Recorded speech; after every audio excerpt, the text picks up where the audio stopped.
Praise the lord. ప్రభువుకు స్తోత్రములు. ఈ బైబిల్ స్టడీలో మీరు వింటున్న మెల్లనైన దేవుని స్వరం మీకెంతో ఆశీర్వాదకరంగా ఉందని, మీ పరిచర్యకు ఆశీర్వాదకరంగా ఉందని, మీ కుటుంబానికి దీవెనకరంగా ఉందని మీరనే ఆ మాటలు నాకెంతో సంతోషంగాను ప్రోత్సాహకరంగాను ఉన్నాయి. మీ ఆత్మీయ అవసరతల కొరకు ప్రార్థించడానికి నేను నాతో ఉన్న బిడ్డలు సిద్ధంగా ఉన్నాం. ప్రార్థన చేస్తాం. ఈ దినం మన బైబిల్ స్టడీ కార్యక్రమంలో ఎఫెసీయులకు రాసిన పత్రికను ధ్యానం చేసుకుందాం. ఈ పత్రిక చాలా ప్రాముఖ్యమైనది, గంభీరమైనది, లోతైన ఆత్మీయ సత్యములను బోధించే పత్రిక. మరో మాటలో చెప్పాలంటే విశ్వాసికి ఆత్మీయ సత్యాలను డికాక్షన్ లాగా బోధించేది అని చెప్పవచ్చును. ఎఫెసీయులకు రాసిన పత్రికను మనం తేటగా గ్రహించటానికి దీనిని 5 అంశాలతో మనం ధ్యానం చేస్తే సులభంగా ఉంటుంది అని 5 అంశాలతో మీ ముందు ఈ పత్రికను పెడుతున్నాను. మొదటిది ఏంటంటే ఎఫెసీ పట్టణమును గూర్చిన వర్తమానం. రెండవది ఎఫెసీ పట్టణంలో సంఘము ఏ రీతిగా ఏర్పాటైంది అనేది రెండవ అంశం. మూడవ అంశం ఏ సందర్భంలో అపోస్తలుడైన పౌలు ఎఫెసీ పట్టణానికి, ఎఫెసీ సంఘానికి ఈ పత్రిక వ్రాసినాడు అనేది మూడవ అంశం. ఇకపోతే నాలుగవదిగా ఈ ఎఫెసీ పత్రికలో ఉన్న 6 అధ్యాయాలను విశ్లేషించి ఏ అధ్యాయాలలో ఏముంది అనేది నేర్చుకునేది 4వ అంశం. 5వ అంశం ఏంటంటే అసలైన విశ్వాసిగా ఈ లోకయాత్రలో మనం ఏమి చేయాలి, మన బాధ్యత ఏంటి అని ఈ పత్రిక ద్వారా మనం నేర్చుకునే విషయం. ఈ 5 అంశాలతోటి ఈ పత్రికను మనం ధ్యానం చేస్తే మనకు తేటగా అర్థమవుతుంది. ఇప్పుడు ఒక్కొక్క అంశానికి మనం వెళదామా? వెళ్ళక మునుపు చిన్న ప్రార్థన చేసుకొని ప్రభు వైపు చూస్తూ ఈ 5 అంశాలను నేర్చుకుందాం. ఘనమైన తండ్రి, ఈ నూతన దినమును బట్టి మీకెంతో వందనములు చెల్లిస్తున్నాం. ఆయువిచ్చి, ఆరోగ్యమిచ్చి, ఆత్మీయతనిచ్చి, నీ వాక్యం మా చేతికిచ్చి, ధ్యానం చేసే సమయం ఇచ్చి, వినటానికి ఆసక్తినిచ్చి, చెప్పటానికి భారాన్నిచ్చి, నీ సన్నిధి మాకు అనుగ్రహించినందుకై కృతజ్ఞతాస్తుతులు, స్తోత్రములు చెల్లిస్తున్నాను. తండ్రి, మేము ధ్యానం చేసే ఈనాటి ఎఫెసీయులకు రాసిన పత్రికలో మీరు మా కొరకు ఏమి దాచి ఉంచారో ఆ మేలును పొందినట్లుగా కృప చూపండి. నీ స్వరమే మేము విందుముగాక.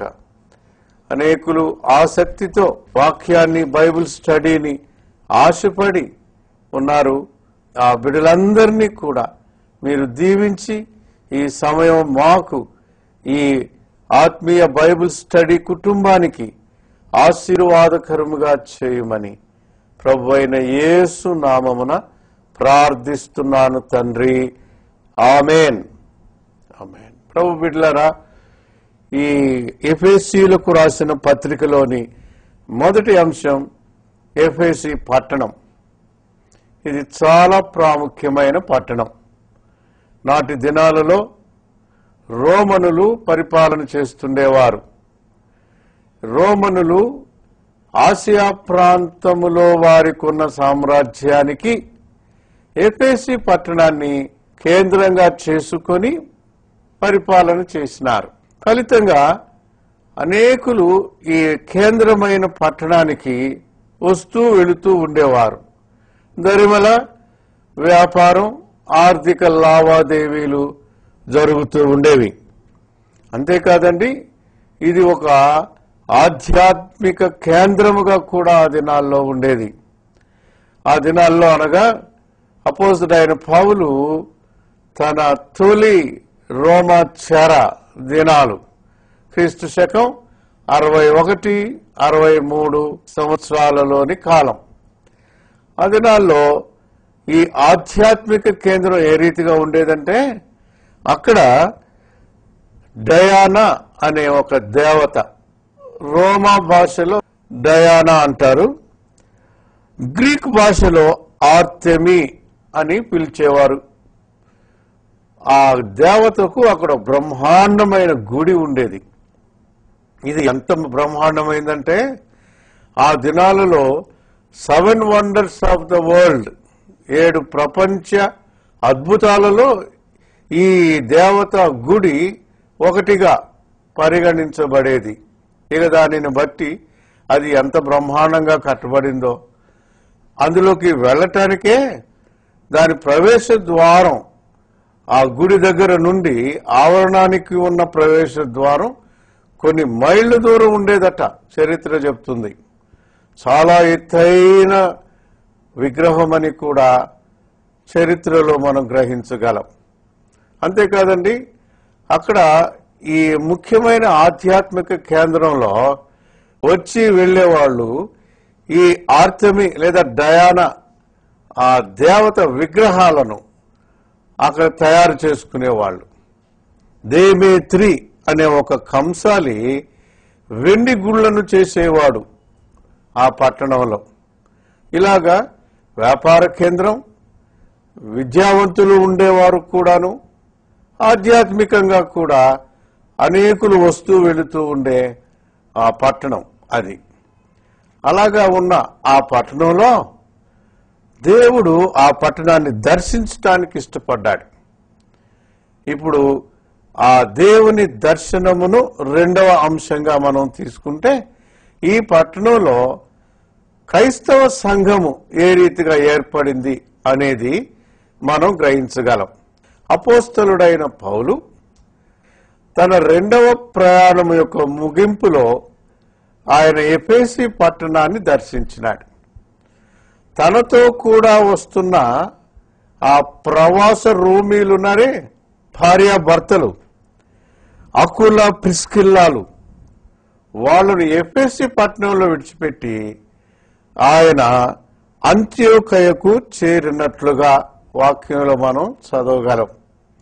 తదుపరి తన మూడవ ప్రయాణంలో తిరిగి ఆ పట్టణానికి వెళ్ళినట్టుగా అపోస్తలుల కార్యములు 18వ అధ్యాయం 23వ వచనం నుండి 19వ అధ్యాయం 41వ వచనం వరకు ఎఫెసీ పట్టణంలో పౌలు పరిచర్యను మనం చదవగలం. ఇక్కడ 3 సంవత్సరాలు ఎంతో కఠోరమైన పరిస్థితులలో అపోస్తలుడైన పౌలు పరిచర్య చేసినాడు, దేవుని వాక్యాన్ని బోధించినాడు. ఆ 3 సంవత్సరాలలో కేవలం ఎఫెసీ పట్టణస్థులే కాక అది ఒక ప్రవాస కేంద్రం కాబట్టి, వ్యాపార కేంద్రం కాబట్టి, ఆధ్యాత్మిక కేంద్రం కాబట్టి రోమా రాజ్యంలో వివిధ పట్టణాల నుంచి ప్రాంతాల నుంచి వచ్చేవారు కూడా అపోస్తలుడైన పౌలు యొక్క వాక్య బోధనలు విన్నారు, మేలు పొందారు.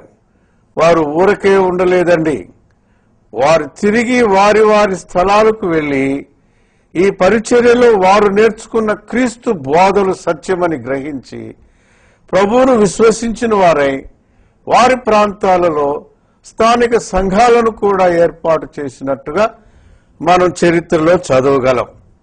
ఈ రీతిగా అపోస్తలుడైన పౌలు తన 3 సంవత్సరాల ప్రయాసలో అక్కడ సంఘం ఏర్పడింది అనేది మనం గ్రహించగలం. తదుపరి ఆయన తన 3వ మిషనరీ ప్రయాణంలో మాసిదోనియాకు, తరువాత అకయకు వెళ్లి తిరిగి యెరూషలేముకు వెళ్లేటప్పుడు ఆయన ఎఫెసీ పట్టణంలో ప్రవేశించక మిలేతు అనే ఓడరేవు దగ్గర నిలిచి ఆ ఎఫెసీ పట్టణ పెద్దలను పిలిచి, బాబు మీరు విన్న బోధలు, మీరు పశ్చాత్తాపంతో ప్రభువును అంగీకరించి క్రైస్తవ్యంలో ఎదుగుతున్న విధానం చాలా బాగుంది, ఈ సంఘానికి మీరే బాధ్యులు, విన్నదానికి కట్టుబడి మీరు సంఘముగా వర్ధిల్లాలి అని వారి కొరకు హెచ్చరిక బోధలు చేశాడు. అంతేకాదు, ఇక మీరు నా ముఖం చూడరు అని చెప్పి వారికి చేతులెత్తి వారిని దీవించి ప్రయాణమై వెళ్ళాడు. అప్పుడు వారు కన్నీటితో ఆయనకు వీడ్కోలు తెలిపినట్టుగా దేవుని వాక్యంలో మనం చదవగలం.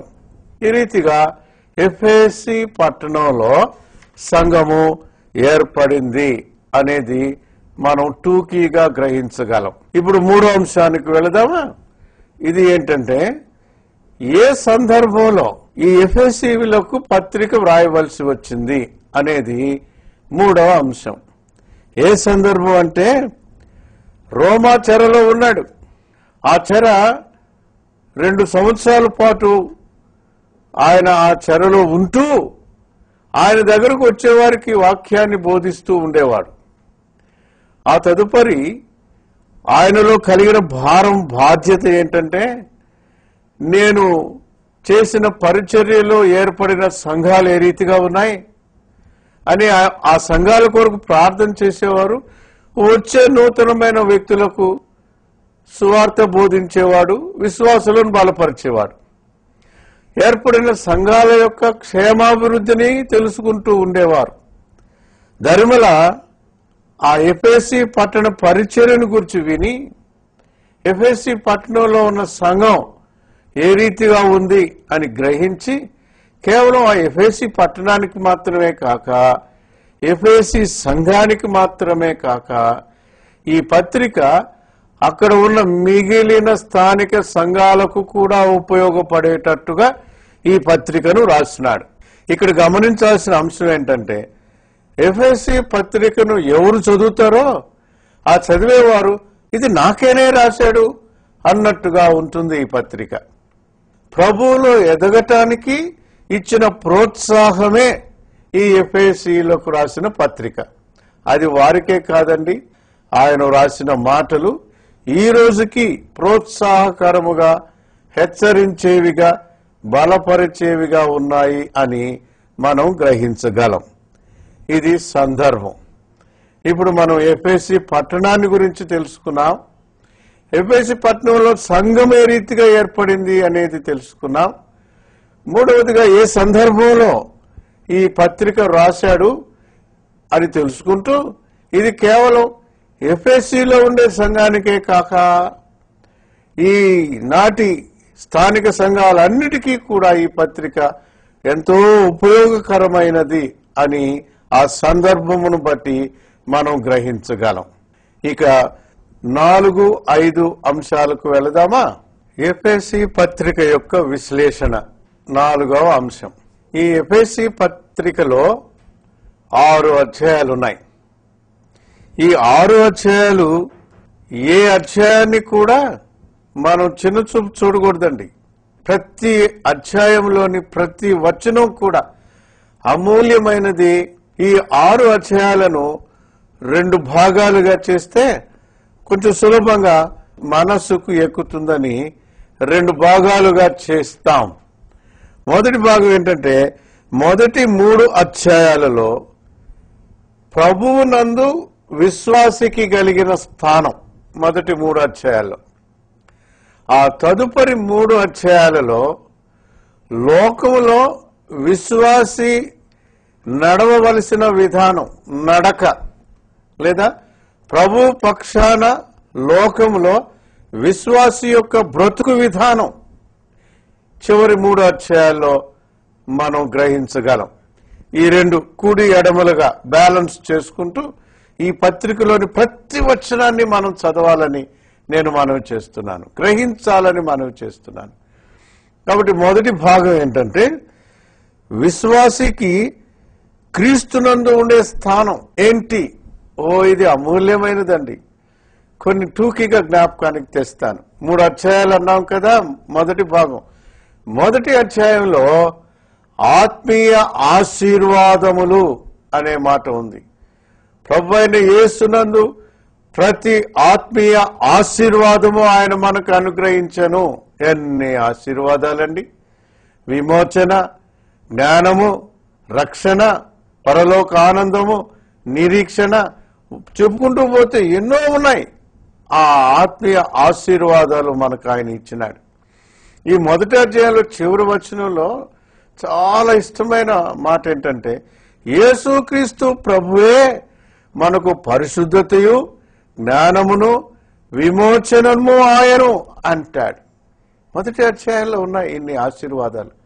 మరో మాట చెప్పన, భూమికి పునాదులు వేయబడక మునిపే నిన్ను ఏర్పరచుకుంటుని అంటాడు మొదటి అధ్యాయంలో. ఇంతకంటే ఆశీర్వాదం భూమిపై మరొకటి ఉందండి ప్రభు బిడ్డలారా? కనుక మొదటి అధ్యాయంలో పరలోక ఆశీర్వాదములు అనేది అండర్లైన్ చేసుకొని చదివితే కోకొల్లలు అందులో మనం గ్రహించగలం.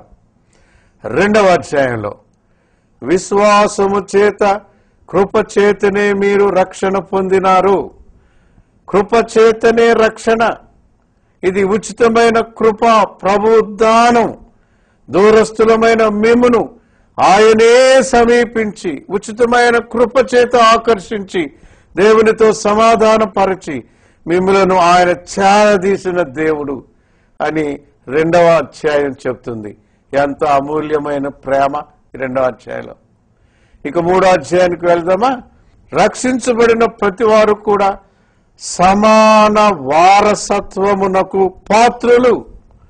ఇది సమ వారసత్వ మర్మము ఈ మూడో అధ్యాయంలో తెలపబడి ఉంది ప్రియులారా. ఇంకా క్రిందకు పోతే అక్కడ అంటాడు కదా, యేసుక్రీస్తు ప్రేమ యొక్క ఎత్తు, లోతు, వెడల్పు గ్రహించిన వారమై మనం ఊహించిన దానికంటే, మనం ప్రార్థించిన దానికంటే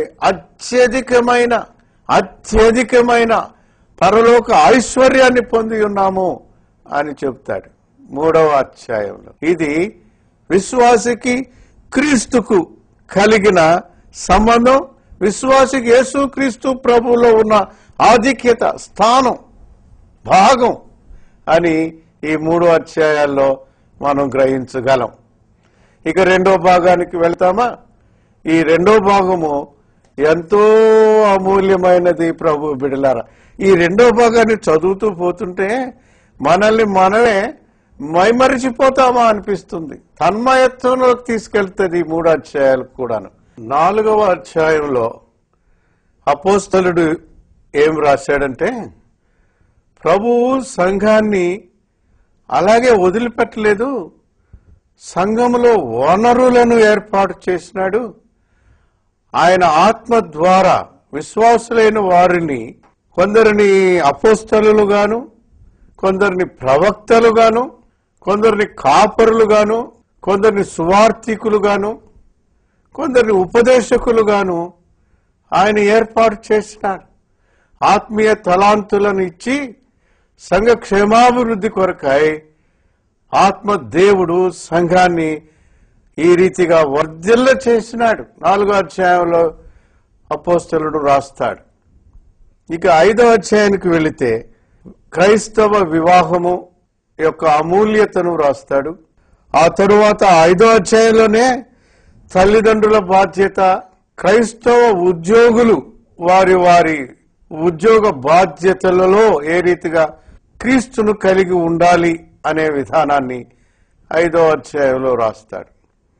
ఇక చివరి అధ్యాయమైన 6వ అధ్యాయానికి వెళితే అమూల్యమును, అవసరమును, దేవుని ఏర్పాటును అక్కడ రాస్తాడు. ఏంటన్నది? క్రైస్తవ విశ్వాసికి పోరాటం ఉంది. పోరాట పటిమతో లోకములో పోరాడి గెలవవలసిన బాధ్యత ఉంది అని 6వ అధ్యాయంలో క్రైస్తవ పోరాటాన్ని వ్రాసినాడు అపోస్తలుడైన పౌలు. ఈ రీతిగా 6 అధ్యాయాలు కూడా వివరించుటకు శక్తికి మించిన అంశాలతో, అందుకే డికాక్షన్ అన్నాను నేను, ఎంతో లోతైన సత్యాలు పోసగుచ్చినట్టుగా వ్రాయబడ్డాయి. ఇది మన తీరిక సమయాల్లో తేటగా మాట కూడా ధ్యానం చేసి గ్రహించాలని నా మనవి. ఇప్పుడు 4 అంశాలు మనం చదువుకున్నాం. మొదటిది ఎఫెసీ పట్టణమును గురించి, రెండవది ఎఫెసీలో సంఘం ఏ రీతిగా ఏర్పాటైంది అనేది, మూడవది ఈ పత్రిక యొక్క సందర్భం, నాలుగవది ఈ పత్రికలోని 6 అధ్యాయాల విశ్లేషణ. 5వ అంశం ఏమంటే క్రైస్తవ పోరాటం. ఇది చాలా ప్రాముఖ్యమైన అంశం. ఇది 6వ అధ్యాయం 10వ వచనం నుండి 24 వరకు కూడా ఈ పోరాటానికి సర్వాంగ కవచమును ధరించుకొనుడి అని ఆ సర్వాంగ కవచ వివరణ ఈ 5వ అంశంగా మనం గమనించాలి. అపోస్తలుడైన పౌలు ఈ రోమా చెరలో ఉన్నాడు కదా, ఆయన ఎదుట రోమా సైనికుడు కనబడుతూ ఉన్నాడు. ఆయన గమనించినప్పుడు ఆ సైనికుడు ఉన్న సర్వాంగ కవచంలో 6 భాగాలు ఉన్నాయి. ఈ 6ంటిని ఆయన గమనించి దీనిని మన ఆత్మీయ పోరాటానికి పోల్చి వివరించి చెప్పినట్టు వ్రాయబడి ఉంది. అవి ఏంటంటే, నంబర్ 1 సత్యం అనే దట్టి, రెండవది ఏంటంటే నీతి అను మైమరువు, మూడవది సమాధాన సువార్త వలననైన సిద్ధపాటు అనే జోడు, నాలుగవది విశ్వాసమను డాలు, ఐదవది రక్షణయను శిరస్త్రాణం, ఆరవది వాక్యమనే ఆత్మ ఖడ్గం. ప్రభు బిడ్డలారా, ఈ 6ంటిని ఒక్కొక్క దానిగా వివరించి చెప్తే చాలా బాగుంటుంది. మన పోరాటంలో సర్వాంగ కవచమును ధరించుకొని ఉన్నాము. దానిలో నంబర్ 1 దట్టి, సత్యమును దట్టి. సత్యం అంటే ఎవరండి? యేసుక్రీస్తు ప్రభు వారి సత్యం. ఆయనను ధరించుకున్న వారమై ఆయన మనకు దట్టిగా కలిగి మనం పోరాటానికి వెళుతున్నాం. ఆ దట్టి సంసిద్ధతను, ఆ దట్టి మన పోరాట పటిమను సూచిస్తుంది అనేది మర్చిపోకూడదు ప్రియులారా. రెండవది నీతి అను మైమరువును ధరించుకొని ఉన్నాం. ఇక్కడ చాలా ప్రస్తావించాలి. మనం వెళ్ళి పరిచర్య చేసేటప్పుడు, బోధించేటప్పుడు లోకం మనల్ని ఏమంటుందంటే, ఆహా చాలా భక్తుళ్లే, నీతిమంతుళ్లే అని వ్యాఖ్యానిస్తారు. సాతాను పని అది. సహోదరుల మీద నింద మోపేవాడు అపవాది సాతాను. అలాంటప్పుడు మనకున్న బలం, మనకున్న సర్వాంగ కవచంలోని మరో భాగం ఏంటంటే, నేను నీతిమంతుణ్ణే, కానీ ఆ నీతి నాది కాదండి, ఆయనే నాకు నీతి అయ్యాడు. ఆయన కలువరి రక్తంలో నేను మునగటం ద్వారా ఆయన రక్తం నన్ను కప్పింది. గతంలోని ఆ నల్ల పాప స్వభావం అంతటిని, నా స్వభావం అంతటిని ఆయన మోసి తీసి ఆయన నీతి మత్వము నన్ను కప్పింది కనుక ఈనాడు నేను నీతిమంతుణ్ణి. ఆయనను బట్టి నీతిమంతుణ్ణి, నన్ను బట్టి కాదు అనే నీతి అను మైమరువు ధరించుకున్న వారమై పోరాడదాం. మూడవదిగా సువార్తను ప్రకటిస్తున్నాం, సమాధాన సువార్త ప్రకటిస్తున్నాం. అది ఆనందదాయకమైనది, ప్రోత్సాహకరమైనది, లోకంకి అవసరమైనది. కాబట్టి ఇది అవసరమైన పని అంటూ మనం జోళ్లు తొడుక్కుంటాం. అంటే పాదరక్షలు అనే సిద్ధపాటు సమాధాన సువార్త వలన మనం కలిగి ఉన్నాం. ఈ పాదరక్షలు ఏం చెప్తున్నాయంటే, ఐఎమ్ రెడీ ఫర్ దిస్ అని చెప్తున్నాయి. రెండోది, నేను తొట్టుబడను. కారణం ఇది సమాధాన సువార్త కనుక. ఎన్ని అవాంతరాలు, అభ్యంతరాలు, ఆటంకాలు కలిగినా నాలోని కలిగిన ఈ సమాధాన వర్తమాన మార్పు లోకానికి అందించేటప్పుడు నేను తొట్టుపడను అనేది పాదరక్షలు మనకు సూచించే అభయం. సర్వాంగ కవచములోని 3వ భాగం. 4వది విశ్వాసం అనే డాలు. ఆ దినాల్లో సైనికులు 4.5 అడుగు ఎత్తు, 2.5 అడుగు వెడల్పు కలిగిన లోహముతో చేయబడిన డాలు పట్టుకొని యుద్ధానికి వెళ్లేవారు. అంటే అది దాదాపుగా శరీరం అంతటినీ కవర్ చేస్తూ శత్రువు యొక్క శక్తి యుక్తులను, బాణాలను అడ్డుపడుతుంది, మనల్ని సంరక్షిస్తుంది. ఆ రీతిగా ఈనాడు విశ్వాసం మనకు ఏ రీతిగా కలిగి ఉందంటే, విశ్వాసం అనే డాలుతోటి కమాన్ సాతానా లేదా వ్యతిరేకించే మనుష్యులారా, అసూయపరులారా, ఇంకేదైనా మనసులో కలిగి మాట్లాడే ప్రజలారా, కమాన్, మీ ప్రతి అగ్ని బాణమును నా విశ్వాసం ఆపుతుంది, నా ప్రభుతో నాకు కలిగిన విశ్వాసమే నా డాలు అని పోరాటంలో విశ్వాసం అనే డాలుతో మనం గెలవగలం అనేది ఈ 4వ అంశం. 5వ అంశం ఏంటంటే రక్షణయను శిరస్త్రాణం. శిరస్త్రాణము ఆ దినాల్లో స్టీల్తో చేసేవాళ్ళంట. ఆ బలమైన లోహం ఖడ్గాలు ఎన్ని పైన పడినా మనం చావము అనేదానికి నిదర్శనం. ప్రియులారా, ప్రభు మనకిచ్చిన రక్షణ నిత్య రక్షణ. ఎవరు కూడా ఈ రక్షణ నుండి మనలను దొంగిలించలేరు. నిత్య రక్షణ అంటే శిరస్త్రాణముగా కలిగిన ఈ రక్షణ నీవు చావవు అని చెప్తూ బలమైనదిగా మన నెత్తినుందని మర్చిపోకండి.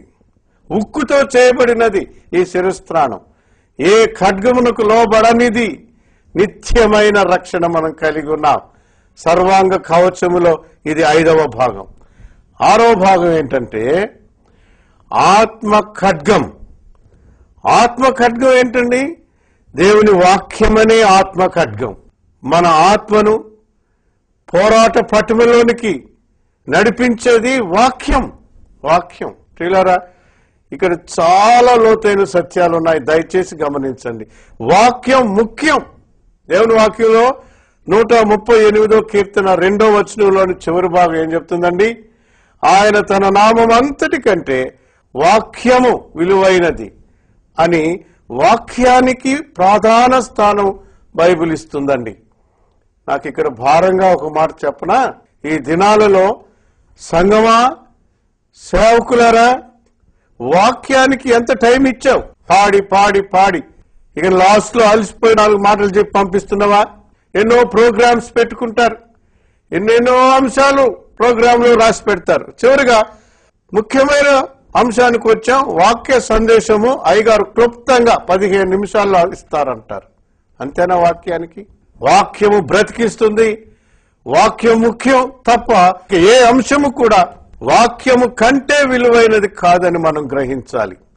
ఇది 6వ అంశం. ఇక చివరిగా ఇంకొక అంశం కూడా ఉంది. 7 అనేది సంపూర్ణ సంఖ్య కనుక ఇది ఏంటంటే 18వ వచనంలో అంటాడు, ప్రార్థన విజ్ఞాపనల చేత మెలకువగా ఉండుడి అంటాడు. ఈ 6 కూడా సత్యమనే దట్టి, నీతి అనే మైమరుపు, సమాధాన సువార్త అనే సిద్ధపాటును చూపే జోడు, విశ్వాసం అనే డాలు, రక్షణ అనే శిరస్త్రాణం, దేవుని వాక్యం అనే ఈ ఆత్మ ఖడ్గం కలిగి దానితో పాటుగా ప్రార్థనతో మనం బయలుదేరితే ప్రతి శత్రువును గెలవగలం. ప్రతి సందర్భంలో ప్రభువు పక్షాన పోరాడి స్వాధీనపరచుకోగలం.